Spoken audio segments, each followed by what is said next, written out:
How to adapt to change in business? We're going to answer that question in this video.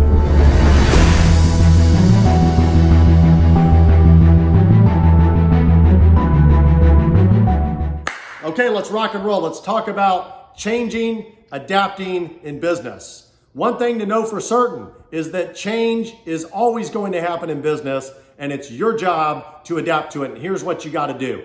If you remember in some of my previous videos, we talked about the 5 pillars that are your fundamentals to building a solid business foundation. And I'm just going to review them real quick because they play into the equation about how you can adapt to all these changes going on in your business. So the first one I always said, when you get into business, don't get into a business unless you're super passionate about it. So find your passion. And the second one was learn daily, right? The third one was hustle daily.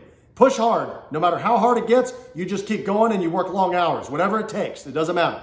The fourth one was to save, and the fifth one was to make friends. And the reason I wanted to just remind everybody about those 5 pillars of building a successful business, the reason is because that's what you're going to need to apply in order to be able to adapt to changes in business. Okay, so here's what I do. I've got several different businesses, as you all know, that are still operating, and changes happen. So every single day I wake up, I read. And there's not necessarily books that I'm saying you got to specifically read. Not that you can't read books. You can totally read books. There's a lot of great books on business.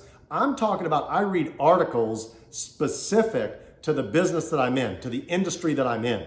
I go online. There's news groups, there's Reddits, there's Facebook groups, there's other business owners posting things. Everybody's collaborating, commenting, things like that. And you would be surprised how much you learn just by being involved in those groups. You know, there's a lot of people that have their own inner circles, right? Their own mastermind groups, or they have business circles of people that are in the same industry that are out of state, and they all collaborate. They get on Zoom calls once a week, or they get on, phone calls, twice a week or whatever, and they sit there and they try to figure out, hey, gosh, did you see this is going on right now? What are we going to do? And then you got like 3 people that comment, well, I'm doing this, or well, have you guys thought about this? Or I think we should all do this. And everybody's just throwing their ideas, brainstorming, and you're writing everything down. And at the end, usually there's a couple possibilities that allow you to change and adapt.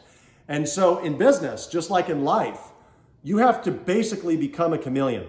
That's what you have to become. You have to adapt. Just like a chameleon in its surroundings adapts and changes colors so a vulture doesn't come down and grab it or whatever. It doesn't get eaten by an animal or something like that. It changes colors and it adapts to its environment. In business, you have to do the same thing. You have to learn how to adapt in your environment. And if you don't do that, you're very prone to going out of business at some point. You're definitely going to start going downhill, because here's what happens.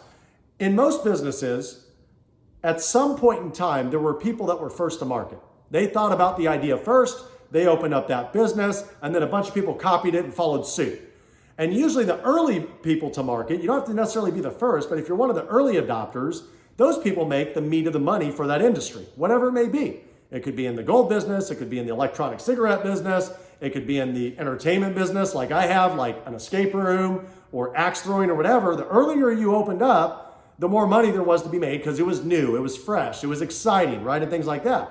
And then as time goes, you have to learn how to change because more competition is entering the market. So you got to basically muscle up, work out your business muscle in a sense, and you've got to figure out what can you do that's new and different to keep your customers engaged, to keep them excited, right? Because customer retention is vital to the long-term success of any business.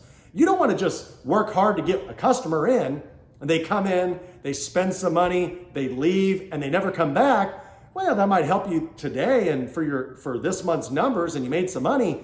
But if you're not building off that customer, if you didn't give them such an incredible experience, such a memorable experience that they want to come back and tell their friends and family about you to come back, then you only have that customer one time. You want to be able to get that customer to come back twice, 3 times, 5, 10 times for life. They just keep coming back because they love your place so much. You have to learn how to do that. Well, besides taking good care of them, you want to do promotions. You want to be innovative, right? You want to be creative and think of new ways and new things that you can do. And as time goes, there might be government regulations that change, new laws that make it harder to operate your business or whatever. And the way that you do this is every single day, even on Sundays, I'll wake up before everybody's awake, and I'll get up early and I get on the computer and I start reading, right? And I'm sitting there, I might be having my tea, and I'm just like, okay, I've got to figure out how I can get ahead and how I can be ahead of the pack. Because remember, just like in life, what you want to do is you want to be ahead of the pack, okay? So that way, by the time everybody catches up to you, you're on to the next thing, okay? So you're always the one creating and doing something new and special. Everybody's curious about your business. Like, oh, I wonder what they're going to do next, right? Not the competitors, the 3 competitors that you have that are just following suit. It's not that that's not effective. It's probably working for them as well, but you're the one that's adapting. You're the one that's probably going to survive because you're willing to change. So if you're one of those people, and I used to be so like this, that's just so against change, and you're like, I just don't want to change my business. I set it up, it's doing fine. You know, I don't want to do this, I don't want to do that. I remember when the internet started out. People didn't want to set up a website. Could you imagine today's day and age if somebody opened up a business and told you, I don't want to set up a website for my business, how like ridiculous that is, like how dumb that is? It is. Any business you have to have something. You have to have a website so people can come to your page, okay? That's the basics. And then you set up your social media, right? So you can engage with your customers and things like that.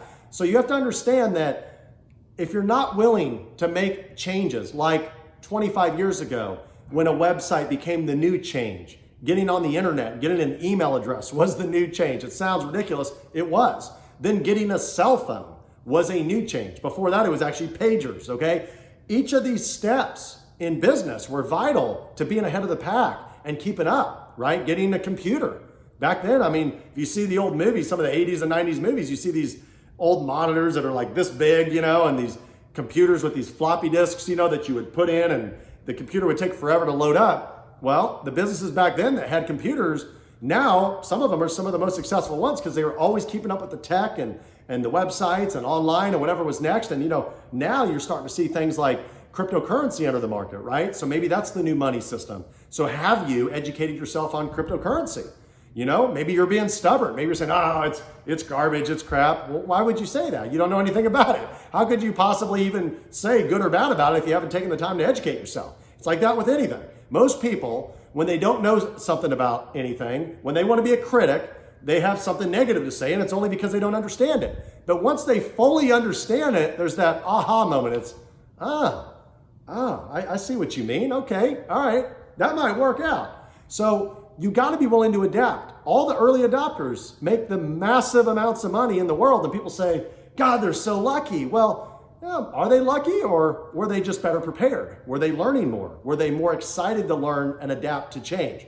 So in business, if you're willing to put in the work, educate yourself, self-educate yourself daily, work hard, hustle hard, make friends online, business associates, things like that, it's going to be a lot easier for you and your business to adapt to change.